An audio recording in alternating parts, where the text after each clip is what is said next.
Hello and greetings. My name is Elizabeth Perkins, And I'm Ivory Phillips. and we are part of the Coalition for Economic Justice. What we've done is compiled a list of 16 recommendations that we've given to the Jackson Public School Board of Trustees. These 16 recommendations are problems that we're facing within our public schools, and they're also solutions that we've come up with. The first one here, the periodic objective comprehensive evaluation of teachers, staff, and administrators for the purposes of rewards, advisement, retraining, and dismissal.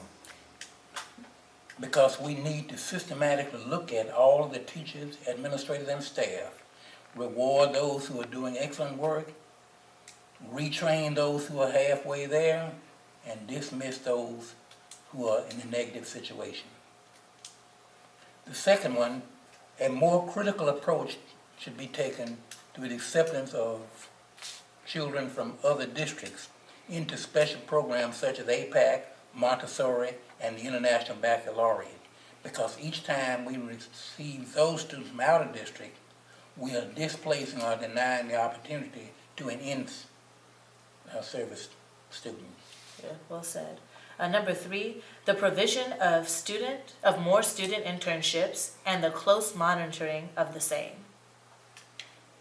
Number 4, less emphasis being placed on standardized and high-stakes testing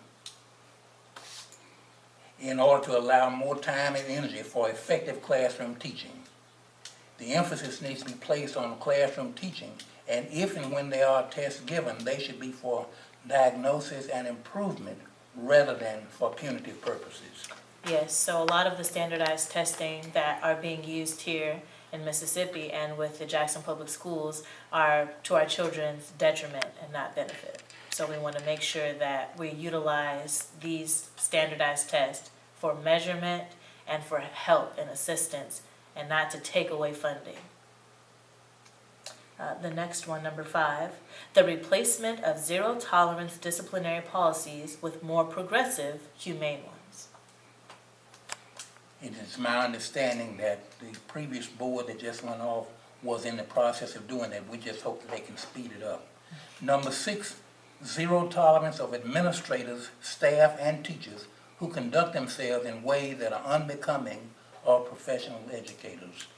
Yes, so a lot of times, you get the teachers who really don't care and want to be there and want to sit, slouch, dress unprofessionally, and that's not the right message to send to our children or the right environment we need to have in our schools.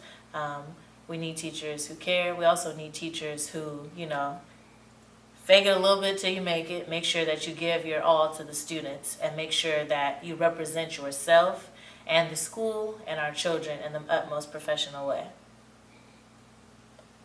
And number 7, closer supervision of central office administrators in order to improve effectiveness and efficiency.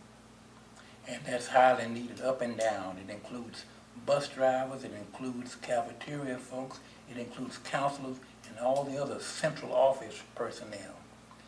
Number 8, the dissemination of more positive publicity, especially regarding student achievement.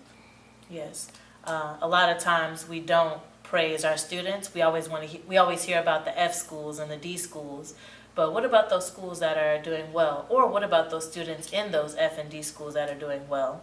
We can't just discard based on a letter grade. Sometimes we have to celebrate the achievements that our students are making, whether it be always showing up on time, putting in a lot of energy, getting tutoring, getting an A on a test. Whatever our student achievements are, they need to be celebrated. Number 9, the hiring of more classroom professionals, teachers and teachers' aides or assistants in order to reduce class sizes, improve classroom management, and provide better individualized attention for all students, especially special needs students, gifted, physically challenged, mentally challenged, and behaviorally challenged. And we all can understand the need for this because we have increased class sizes over the last 15 years as our schools have plummeted. And there are schools in other countries where you have at least 3 adults in a classroom and they don't have the same kind of class management problems and their achievement is up. Number 10, the inclusion of more laypersons on decision-making bodies and in decision-making situations, including the school board, in order to eliminate awkward power struggles, obvious conflicts of interest, and dual appointments, especially amongst supervisors and subordinates. Basically, we need to keep the politics out of things a little bit. Sometimes you need to pick someone who cares and who's most qualified and not worry about all of the politics involved with our children. Number 11, the use of more local educators and consultants, thus reflecting the culture and makeup of the population being served.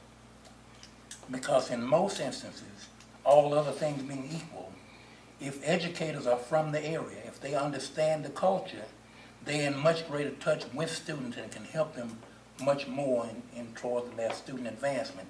Same thing for consultant. We're talking about trying to preserve our tax base as well as provide the services that are sorely needed that these consultants would understand because they're here on site. Mm-hmm. Number 12, more direct inclusion of parents and students in the design of remedies to the issues/problems that impact the education of the children.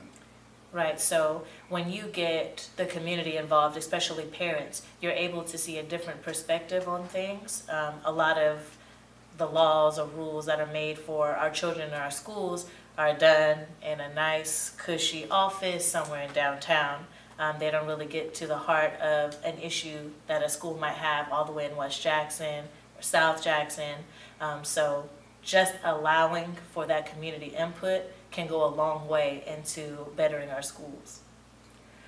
13, allocating more funding to low-performing schools, thereby enabling them to better afford materials, equipment, and facilities on par with the higher-performing schools. This would translate into increased productivity, increased learning, and improved test scores.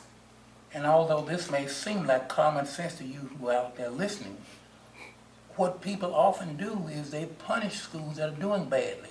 They don't get as many resources. They don't get the best teachers. They get those teachers who are subpar. And instead of the performance increasing, it just continues to dip, and we end up with failing schools. Number 14, schools should be adequately funded in order to provide curriculum and instruction that effectively incorporate essential skills such as reading, mathematics, fine arts, and technology, as well as the history, culture, and lifestyle of African Americans, and instruction in a variety of contemporary and futuristic career options.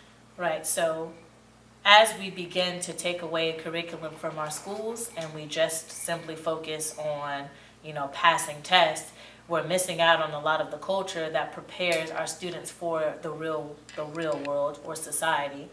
Also getting to know themselves, getting to know their community, getting to know their history can empower them and strengthen them and do a lot more good in the future. 15, very self-explanatory, better compensation for classroom professionals. So classroom professionals are not just the teachers, but also teachers, aides, and anyone else who assists in the classroom. And we could simply say that we understand that a lot of bright youngsters who are in college decide not to become teachers because there is such low compensation. Mm-hmm. And even sometimes those who have chosen teaching, they decide to go to other places that are offering better salaries. 16, funding that is not limited to federal, state, and county sources. It should include securing more donations, grants, and adopters who are more generous in providing services and resources to the district.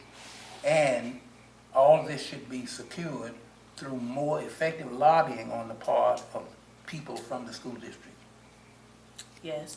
So when we look for funding only from the state, only from the city, we're missing out on a lot more funding that we could possibly be getting. There's definitely grants out there to help and other sources of funding. We just need to find it and lobby for it. And those have been our 16. Did you want to expand on any point? I would simply say that we realize that this is not the be-all and end-all for everything, But we are of the opinion that these 16 things, if effectively implemented, will take us a long way toward improving the school district in Jackson, Mississippi. Yes, and just to add something, all of these are solutions. However, if you've noticed, a lot of these points can be added together to talk about a greater problem or one problem that has, divvied up into multiple problems. So addressing these issues with solutions will help us go a long way to improving our schools. And we want you to know that these are not just fly-by-night recommendations. They have been worked on at least 3 years through the previous Lumumba administration. And now we have been meeting each Monday night at 6:30 at 939 West Capitol, Corporation Jackson Center. That's 939 West Capitol. We will continue meeting here each Monday at 6:30, and we certainly invite you coming out and sharing your ideas with us, and you're learning more about what it is that we are intending to do. See you soon.